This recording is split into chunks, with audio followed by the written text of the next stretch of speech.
So recently, a lot of us have had a lot of time on our hands. Netflix has been a place for relaxation and discovery. The Invisible Guest was a movie that was recommended to me by friends and even family. They would describe how amazing the movie was and were sure that I would definitely like it. It got a 67% score on Rotten Tomatoes, 8.1 out of 10 on IMDb, and 94% of Google users enjoyed this film. I think it absolutely sucks, and here's why. Let's talk about it. So this story begins where a young businessman named Adrian wakes up in a locked hotel room next to the body of his dead lover. There's no way in or out for anyone to have come into his hotel room, so he's accused of murder. This causes him to lose his wife and kids due to infidelity and to be placed under 24-hour surveillance while awaiting his trial. The lawyer from his firm hires a prestigious defense attorney to defend him, and over the course of a night, they work together to find out what happened. She basically decides to fact check every aspect of his story. As the fact checking begins, she basically tells him that there are holes in his story that need to be plugged. He explains to her how he and his lover Laura were both cheating on their partners. Adrian was thought to be in Barcelona closing a deal, and Laura's alibi was not confirmed, but she also gave one to her lover. Things get interesting when Adrian and Laura go for a ride, and whilst having a talk about ending the relationship, they strike another car, killing the other driver on the abandoned road. A few witnesses pass by and they are able to convince them that all is okay, each of them taking ownership of one vehicle and pretending that they collided into each other, while there is a dead body in one car.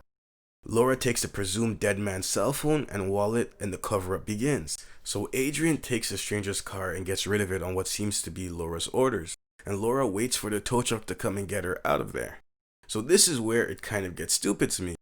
The car passes by Laura and offers to help her. He says he's a mechanic and can tow her to his place and get her going in a few hours, which would take less time than actually waiting for a tow truck, being towed somewhere else, and even cheaper. So Laura accepts and is then towed by the nice passerby.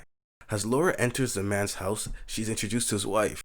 While sharing a drink with the man's wife, the wife talks about how much she loves her son. Laura notices a picture of their son, and guess what? Dun dun dun, he's the stranger they just killed. So the mother starts to get weird and decides to call her son's phone. While Laura's in the next room, it rings loudly in the house. So you're telling me that Laura never once thought to turn off the phone? The next thing that happens is even funnier. Laura's bright self decides to stuff it in the couch, has to say that the man forgot it at home. As if he didn't use it once since he left the house, and as if her fingerprints wouldn't potentially be on it. So the parents rush over to the next room and ask her if she heard a phone ring. She says no. They call it 5 seconds later and it rings loudly again. And there's no way she didn't hear it ring. Think about it.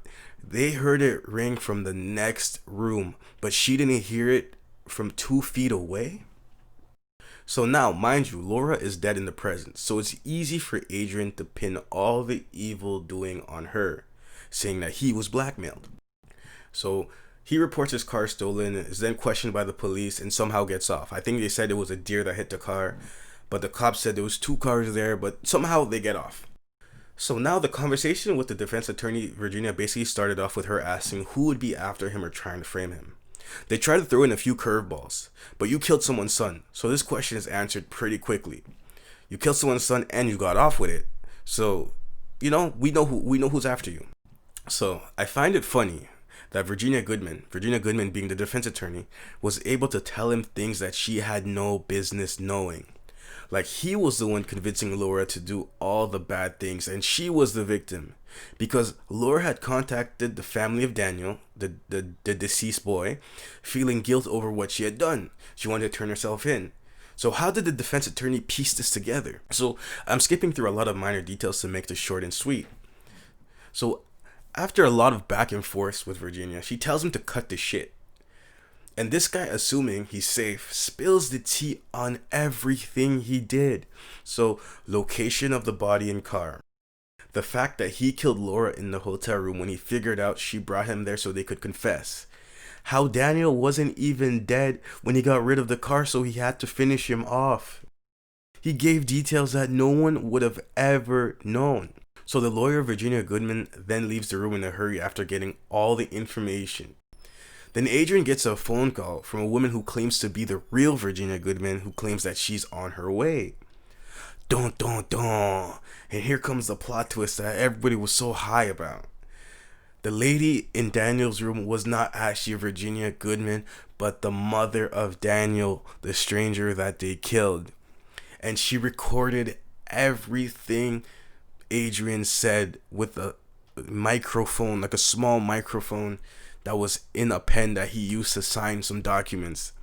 Adrian then searched through all the documents that Virginia Goodman was looking through, and there were blank pages. And then he realized he got fooled, and he gave a full confession.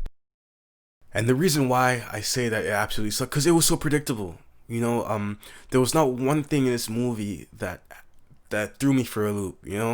Even when you see the way Virginia Goodman, the Virginia Goodman, is interacting with him as she's getting this confession, you can tell something's off.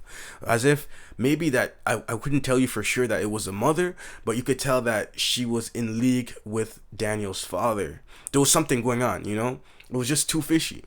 And so for me, it was absolutely trash. It was just something that would never happen, and there's too many coincidences. And obviously, it's a work of fiction, but to me, it's just a 4 out of 10. And if you disagree with me, let's talk about it. Tell me why you think it's better than it was, or tell me why maybe I'm lowballing the score. I'd love to hear your feedback. I'd love to get your opinion.